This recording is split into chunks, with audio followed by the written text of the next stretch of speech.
All right, well, thank you all for coming. Welcome. Today we will be talking about artificial intelligence and machine learning and the impact that it has on the future of education. We have four incredible panelists with us today. So I'll start with the far end. We have Dr. Marni Stein, who is the Provost and Chief Academic Officer at Western Governors University. She has over 25 years experience designing and scaling programs to improve access, affordability, and student success. Next, we have Alan Smith, who is the Vice President of Advanced Analytics and Business Transformation at Western Governors University.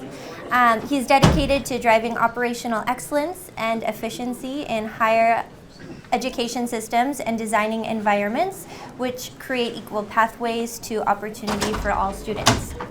Next, we have Linda Feng. She is the Principal Software Architect at Unicon, where she provides strategic consulting to leading institutions. She has helped design infrastructure and data processes for large-scale learning analytics implementations. And then we have David Morales.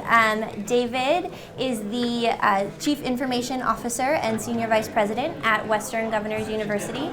He has over 20 years of experience in technology leadership, and his background in cloud and software engineering is the key to Western Governors University digital transformation. So welcome. Thank you for being here with us today. Happy to be here. So we're going to discuss how artificial intelligence is becoming, how important it's becoming for the student journey. So we're going to start addressing questions and topics around the infrastructure needed for the data, and then what we do with that data once we have it, so the data analytics, and then we'll also touch on how to implement machine learning within your own organization. So we see machine learning everywhere we go, on travel sites, retail sites. They're getting data from us at a profile level. And then, they're doing things with that data to help learn a little bit more about us. So to start us off, David, tell us what kind of journey or path a university would follow to build artificial intelligence and machine learning solutions. I'll be happy to, Marley. I'll tell you about the journey that at WU we're following and the maturity level that we're acquiring as we go. It's not a day and night type of journey. It is something that you have to build up. So I'll tell you all the different phases that we're actually following. About 3.5 years ago, I had the opportunity to join WU, and one of the things that I realized is that my business partners were asking for a lot of insightful data about the students. They wanted to know, when can we jump in a system? How can they develop the skills that they need so they can be successful as they come through the experience of our students? They wanted to know more about the student journey.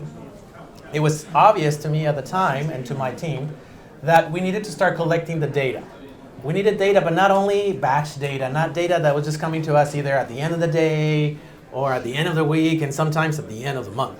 So what we started doing, we started focusing on the partnership we had with several vendors, perhaps some of you in the room, and started talking about how can we access this data more real time. What are the events that are happening at your software that we're utilizing within WU so we can start bringing the data to us as fast as possible. We created an infrastructure surrounded by great APIs and API management to bring the data. Then we realized where are we going to bring the data? We started building the data cloud for WU. But a data cloud is just a place in which you're going to start dumping a lot of different data. And through the partnership that we developed with several of you and several other partners, we were able to start collecting event-driven data. Meaning every time that our student does something, we're able to understand that they're doing it through the push of that data into our data lake. But the data lake was not enough for us to turn it into our business partners. We needed to build something bigger than that and something that was on top of the lake. So I'm going to call that my phase 2 of maturity towards ML. So what we started doing, we created what we called a data lake house, sitting on top of our AWS data lake. I can go in detail in the technology if you would like me to. But once we started realizing we need to transform this data, we need to bring this data so it brings that insightful information to our business partners. We brought in all their technology sitting on top of the lake to be able to transform and expose the data to our business partners. Through which then they started doing a lot of analytical thinking on that data to better understand where really our students are and what are the things that we can start doing. And we started actually developing a new set of conversation about the data. We started actually understanding that there's more than different events that are impacting our students. There are external data points that we also need to continue to collect. So that's why I keep saying that machine learning is a whole journey, because as you go, you're going to continue to learn there's more data that I need to better understand and better solve for my student or for any type of business process.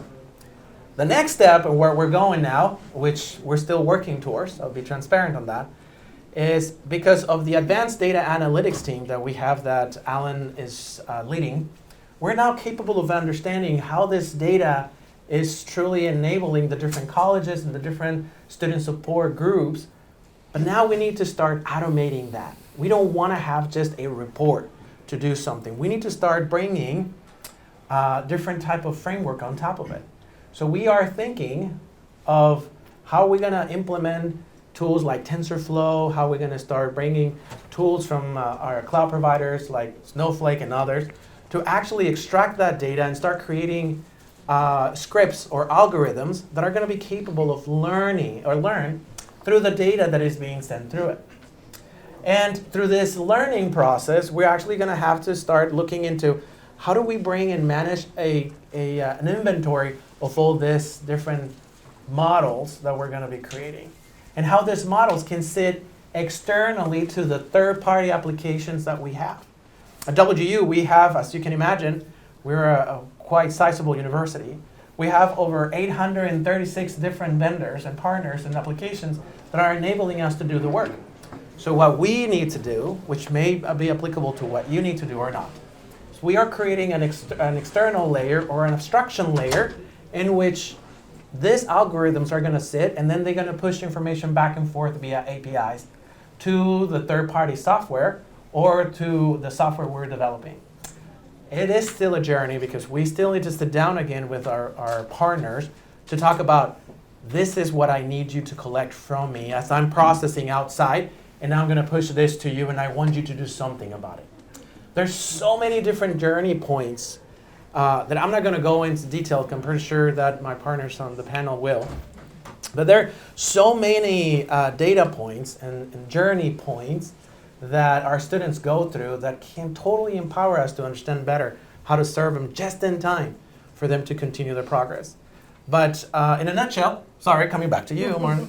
In a nutshell, that is the journey that we are seeing at WGU. First, let's get the data, establish an infrastructure of data, create data analytics around that data that you have, not just reporting, but true data analytics, advanced analytics, and then from there start creating your models and start automating them and start creating what we call the machine learning ops, which was not invented by us.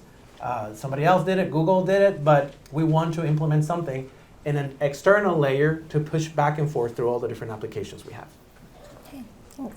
So Alan, what is your strategy to make data available for canned reporting, ad hoc analysis, prescriptive and predictive modeling? Sure. So one of the things that we do to make all this data usable and digestible is, David alluded to this, but we've taken our student journey and divided it into discrete, well-defined steps. We call them hero moments. And if a student moves through their hero moments or their steps of their journey successfully, their journey ends in a successful outcome. But this division into these discrete steps allows us to focus our analytics.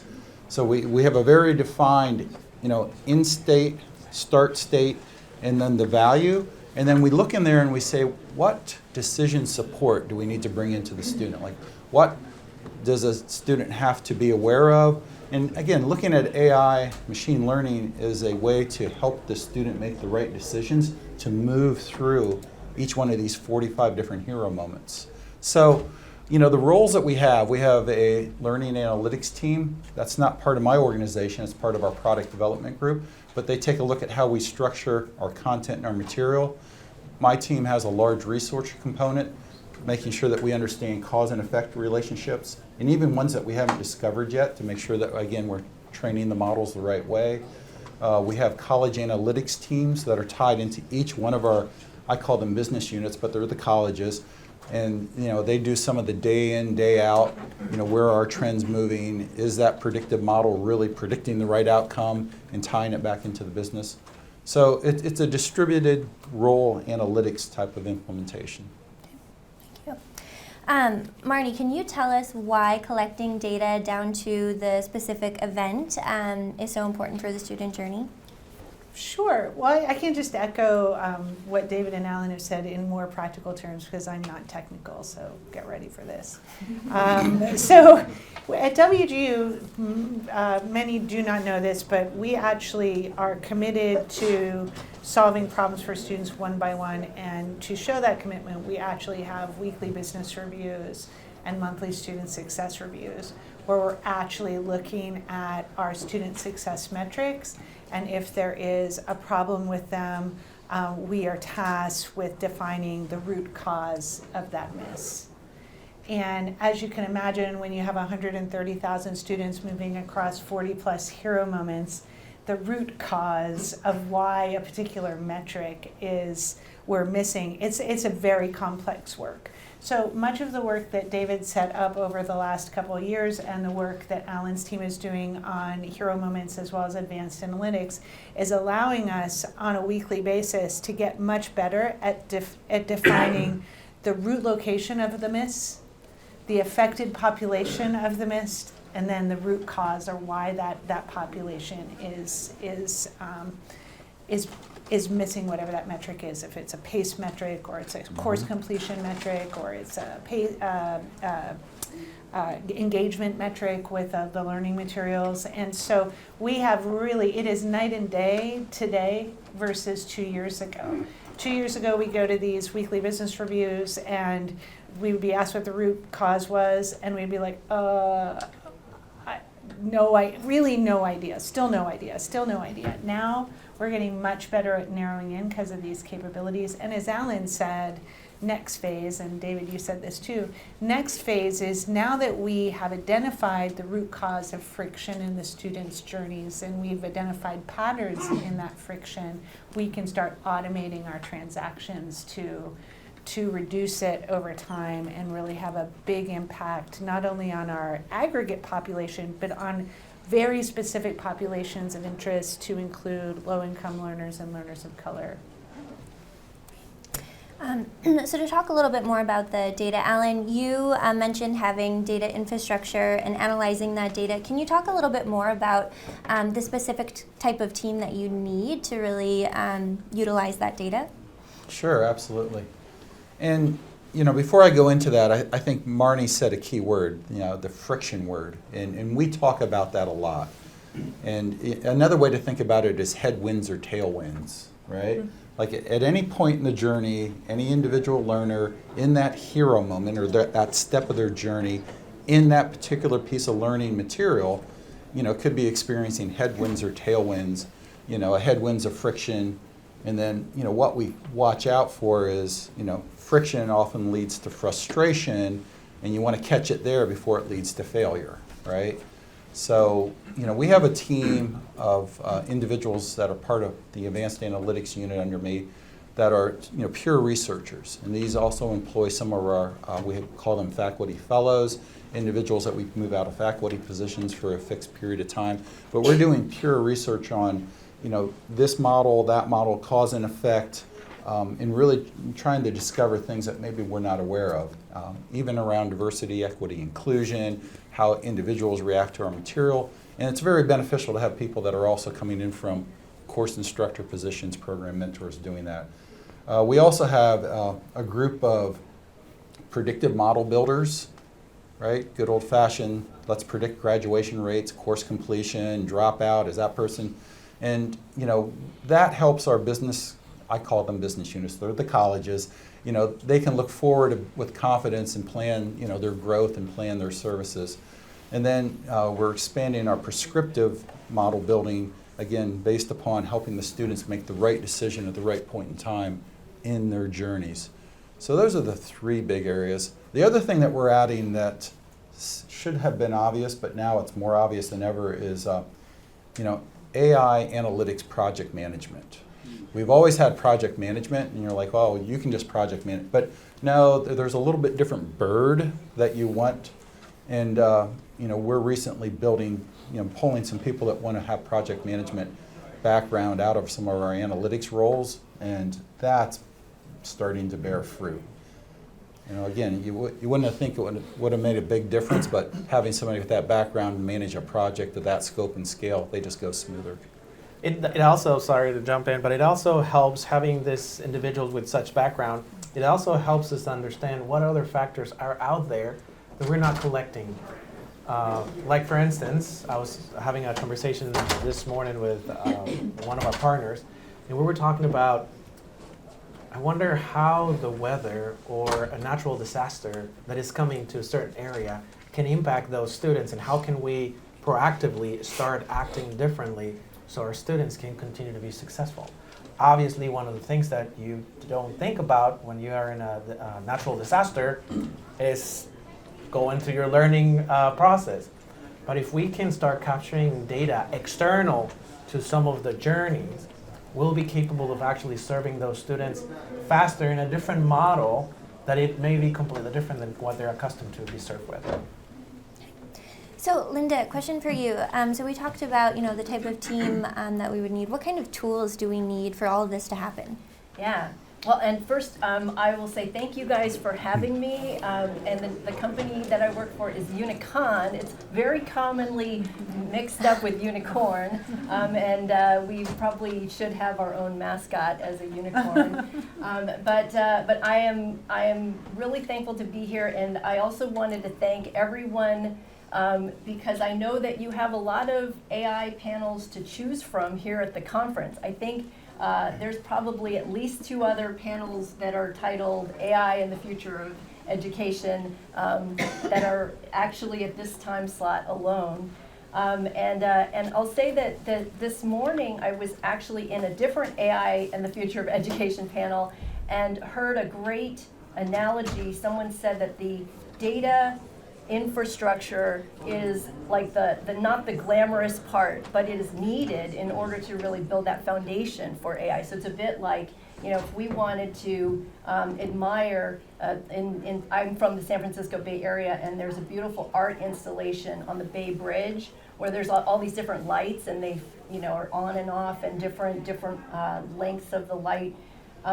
We admire that, and we think it's beautiful, but really, if you think about it, the only reason that exists is because someone had to build a power plant somewhere that powers all of those lights. So I'm really happy that we're here talking about some of the nuts and bolts, and how I think the journey that David has described and what WGU has gone through is really kind of the starting with the basics and then building on from there, and keeping the outcomes in mind as you're going through this process. One of the things that Unicon does and that I specialize in is working with institutions across our community, and what I find is that not all the institutions out there today are like WGU. There are many institutions today that are struggling just to build on top of some of their legacy systems that really don't even give them basic usage data. By day, let alone hour or within day. So the interesting thing is we have schools that are at varying degrees, and when we work with them, one of the first things we do is talk to them about readiness, and really. I think actually there's a combination of, is your technical systems ready, but also is your organization ready? And when you think about not only, sure, we've got a way to collect data and move it through into some storage place so that it can be analyzed, but even after that, and we gain some insight, are we positioning ourselves as an institution to take action on those insights? So I think all of the pieces that have been described here really, they're subtle, but they showcase that institutions, I think WGU is in a position where you can act, you have a technical readiness, and you have the organizational capacity to enable that. We're also in a moment, I think, right now where the last 2-3 years, there has been an incredible shift in just the calculus of how data that traditionally was kind of having to be like in structured data warehouses, or even kind of in the last 5 years was all flowing into a unstructured lake. People still had a hard time really wrangling all that data, and there was a lot of debate over, and there still is a lot of debate over, what, do we conserve on compute? How hard or easy or expensive or inexpensive, given functions are to get your data into a place where you can start doing the easier or sort of beneficial or valuable things. Where we are now is that there are lots of great tools which they're called the modern data stack. We've been thinking about this more in a decomposed way where it's not so monolithic. And cloud data warehouses really propelled the way that the different tooling around the modern data warehouse can now be brought to bear. So there's a lot of really great ways that now you can have kind of best of breed, and you can start with, what are you doing with data integration? How are you collecting that data? To how are you transforming it? And a lot of this is now thinking about operationalizing, creating versioning around the data pipeline, and then getting not just the people who are kind of the BI team, the engineers who kind of have to sit in the corner and never talk to anyone, having everyone involved all the way from the business owners all the way back to the data source owners. Those are the people who are closest to the domain where the data comes from. And this way, a lot of the complex business logic around, hey, what is how do you calculate the GPA? And what's going into, the fact that an assignment was missed? Are you going to count that in their overall GPA or not? And some of those rules around length of time, participation. There's a lot of decisions that are going into that, and we want to try to make sure that that those get governed in a way that the right people are actually participating in making those decisions. So with that, I think we have this great opportunity, and you can definitely see that, I think, with the journey that WGU has been on the last couple of years. Could I offer, Linda, as you were addressing the different tools and what is needed and what is actually available to us right now? Yes, cloud providers out there, they all have data lakes, right, that we can just go and consume. One of the things that I would encourage people to think about as we go out to consume these services is you need to stay on top of the expenditure, obviously, because you're going to have a lot of data going in there, and that's what you want. But you also, and this is perhaps a different pattern of thinking. I'm not going to call it an anti-pattern, but it's a different pattern of thinking. We need to start thinking about how to start segregating the data. The world now in cloud that is bringing to us is the ability to have data segregated across multiple regional places, geographical areas, and enable us to just tap on the data when we need it. To your point, right, with all the different tools that we have now available, we don't have to have everything in just one single place and then create massive amount of backups, right? So for the companies out there that are here today or that are listening to us, we need to start thinking about how can we alleviate the distribution of the data and just bring it together when the right level of togetherness is. Let's just not bring it all at once, because that could be very expensive to the different institutions or the different companies. So Marni, we talked a lot about data, but I think most importantly is the student or the learner. So how is all of this data helping improve the student or learner journey? Yeah, well, when at WGU, we say we want to be the most learner-centered university in the world, and we have truly committed to significantly moving the dial of student success for every learner who comes into our journey. And the only way to do that is to truly begin to personalize the experience to give the right students the right intervention at the right time.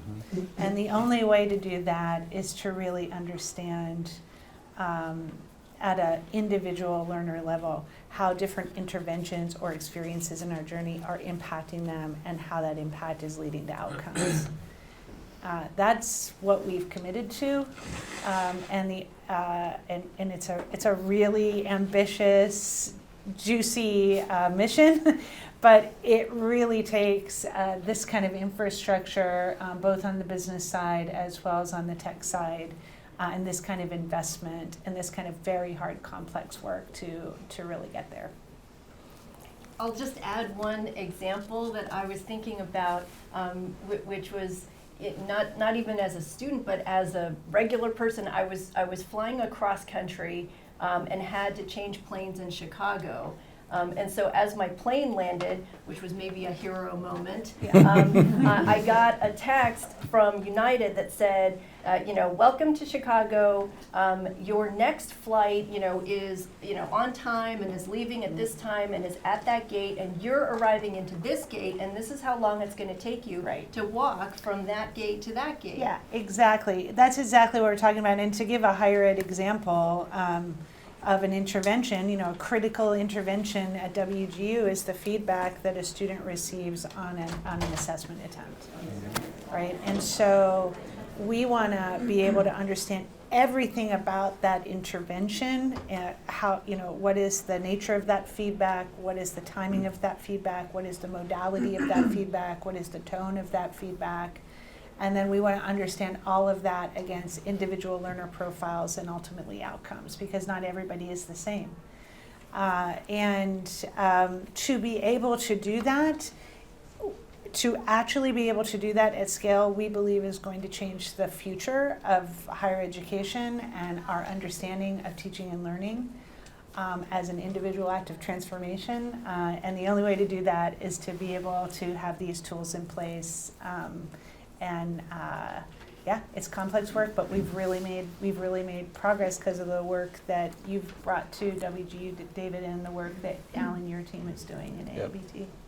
And the word personalized, these hero moments, they're actually, I look at them as tailoring, right? Like a student goes into a hero moment, which is a discrete event, and it's like a tailoring. Like, we know what outcome you want. We look at each individual student and take their measurements.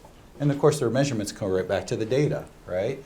And then we tailor the outcomes or the service level in that hero moment to that individual student. So it is truly one by one. It's an adaptive process, and it all rides upon the data being available and then having the right AI machine learning configurability within that framework. And the right business agility to respond to the problems when we identify them, because a lot of times they really explode some of our assumptions about how we staff, how we serve, what these interventions are, and we have to be ready and willing to change in response to that. Otherwise, it's all for naught. I would say that is, if not the most important piece. Obviously, you need the technology and the infrastructure to get the data and bring it up. But what Marni just said, in my personal opinion, that is extremely important to actually be flexible in your operational process and thinking, so you can adapt based on the data and how your models are maturing and offering something to your students. I would also say, please don't feel that in order for anybody to implement a machine learning process or business change, you need to have an army of technical people, right? There are plenty of companies out there that are already offering services that enable AI faster. Within WGU, we have chosen a path in which we're partnering with several companies, but we will be building our own because we see the extreme value that brings to the flexibility of our business that Marni was just explaining. There are plenty of different routes to achieve this. I guess our story is what we're telling you about. So David, we talked a lot about the different teams that are needed to create this, and partners. But how do you support it within your own organization once it's kind of already stood up? That's a great question, Marley. So as I said, we started with a small group of engineers focusing on collecting the data, extracting data from partners, making sure that we had those conversations. They were mostly at an architectural level, architects, senior principals, helping us achieve that data, that consumption, that handshake with our vendors. But now we have matured so much with the different technology that we're consuming from different partners, that we're at a point in which we are creating what is called a machine learning ops or operations. And what we're focusing on is a group of individuals that are going to be coding the machine learning algorithms. Another group of individuals that are going to be focused on deploying them and making sure that they're staying on top of them. Because the interesting part about machine learning is that they can be amazing, they can also not. So you need to stay on top of it to figure out, are they maturing the way we think they are? What is my feedback loop telling me? Am I actually making the progress that I thought that I was going to make? So all those kind of questions you need to think ahead of time. So there's another group that is going to be focusing on that.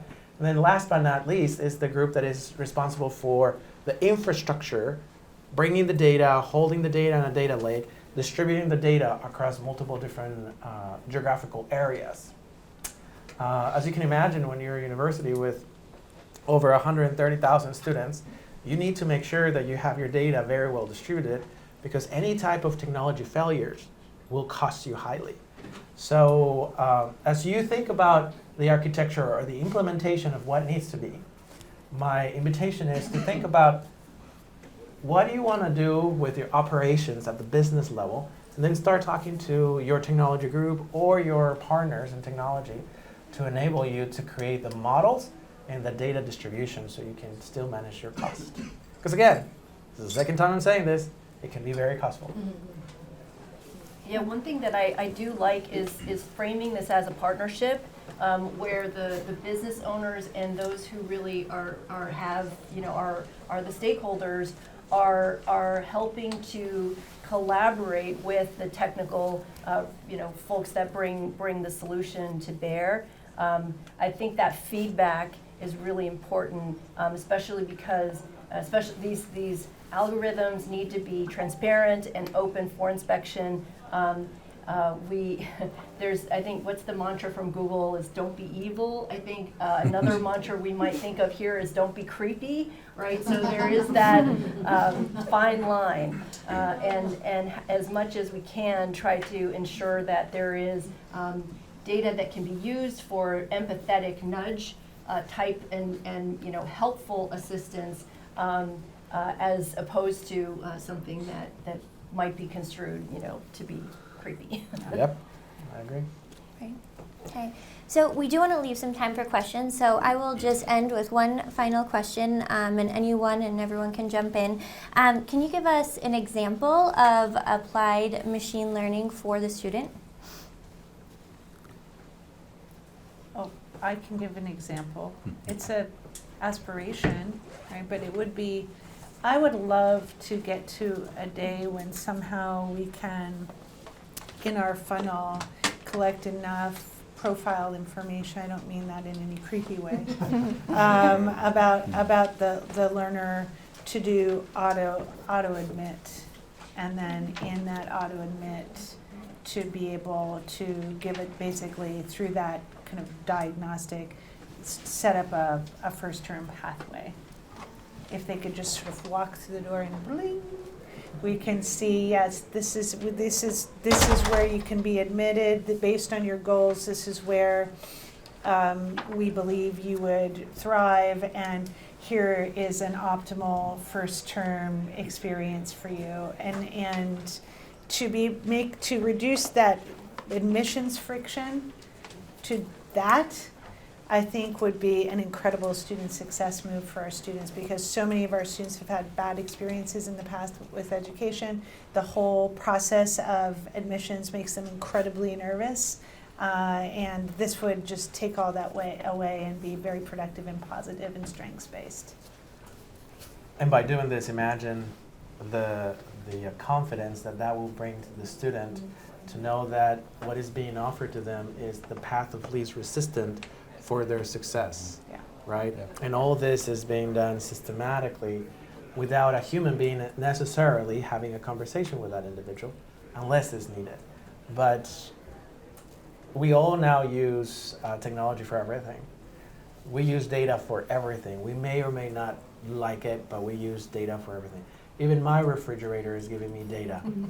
I can tell you that by having now so much trust in technology, now providing this path through machine learning for our students to be confident about what they can achieve, in my mind, that is just priceless. All right. Well, thank you all. Like I said, we do want to open it up for questions. So does anyone have a question? Thanks everyone, really interesting. We talked a lot about the opportunities for AI. What do you think the limitations of AI in an educational context? I'll start.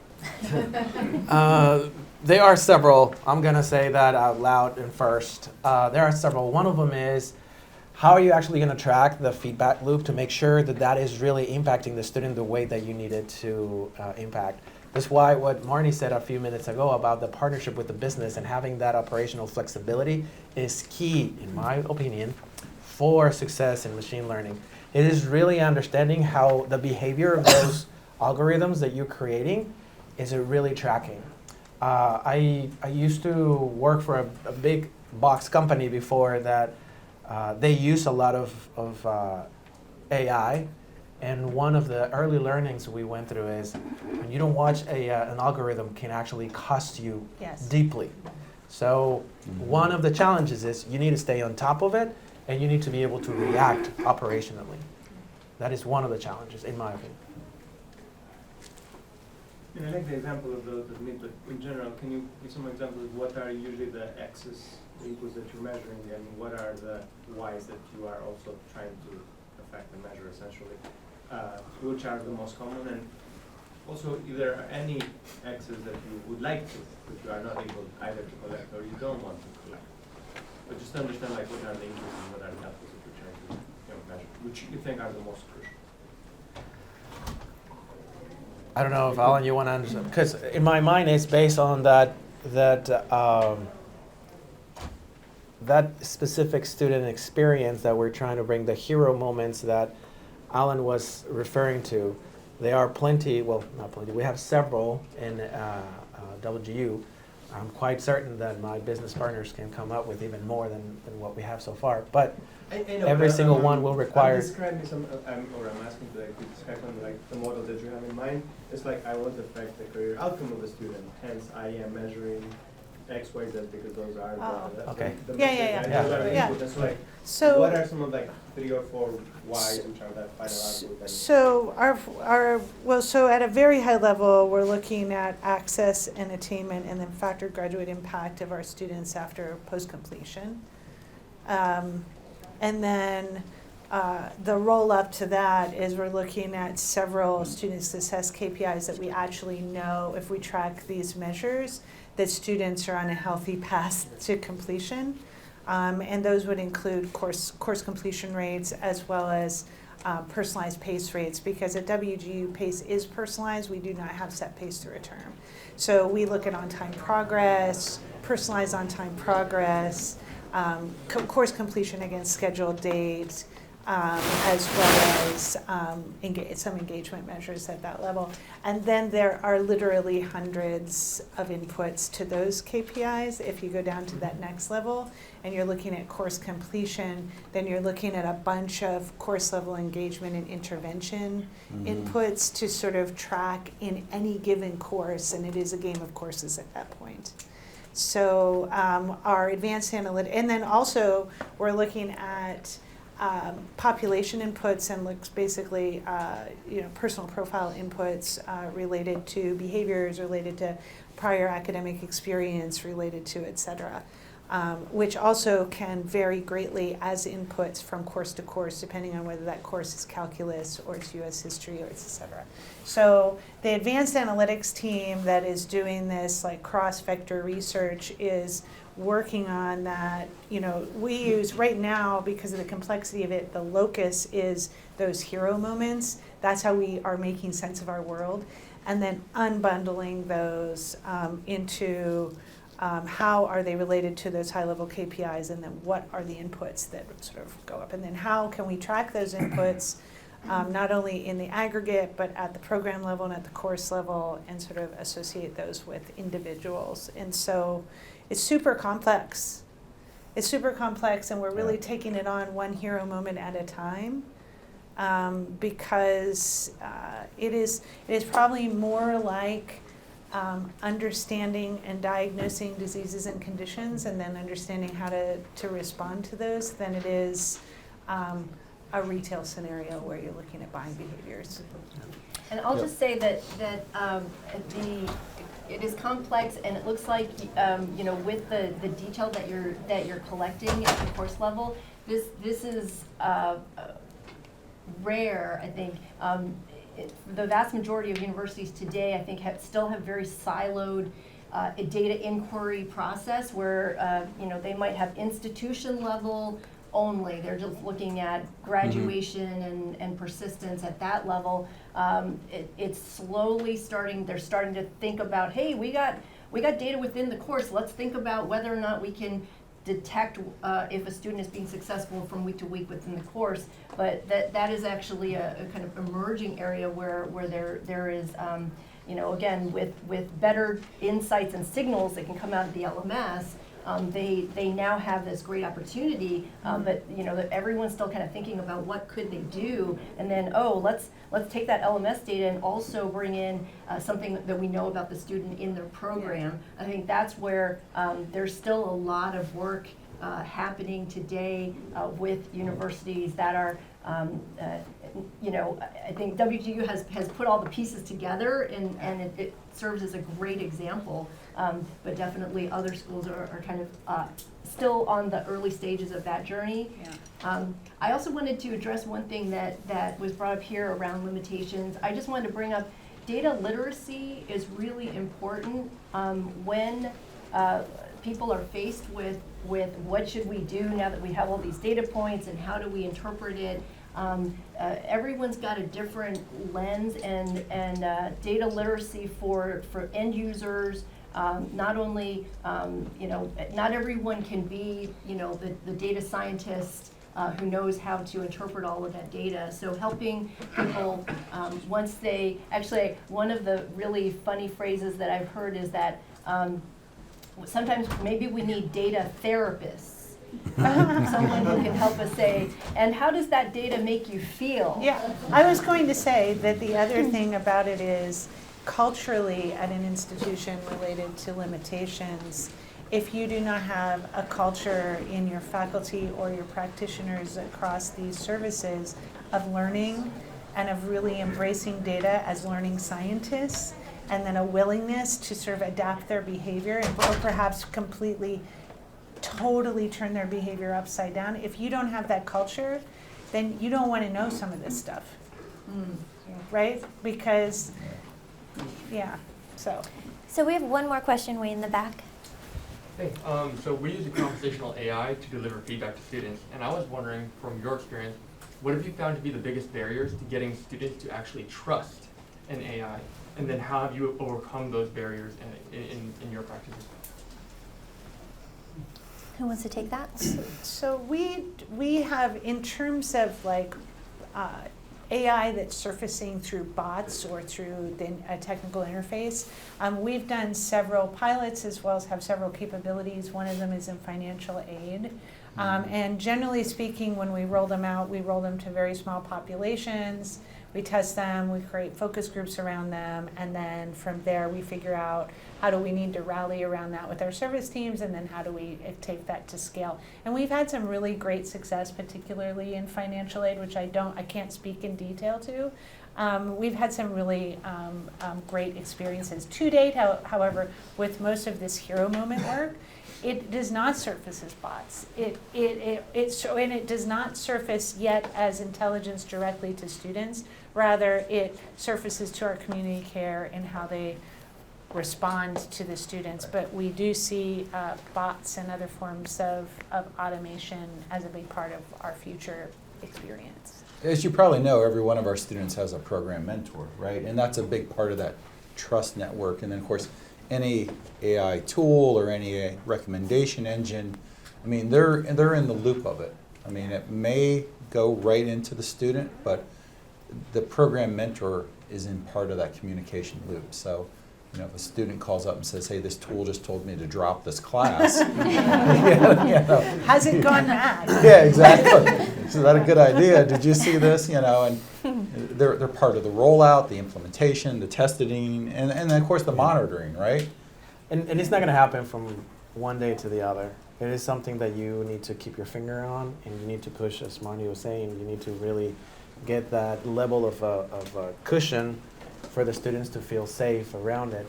It's like if we remember any of the voice activated AIs out there, we didn't trust them at first, but now I just tell them, hey, put my alarm system on my house on, right? And it does it.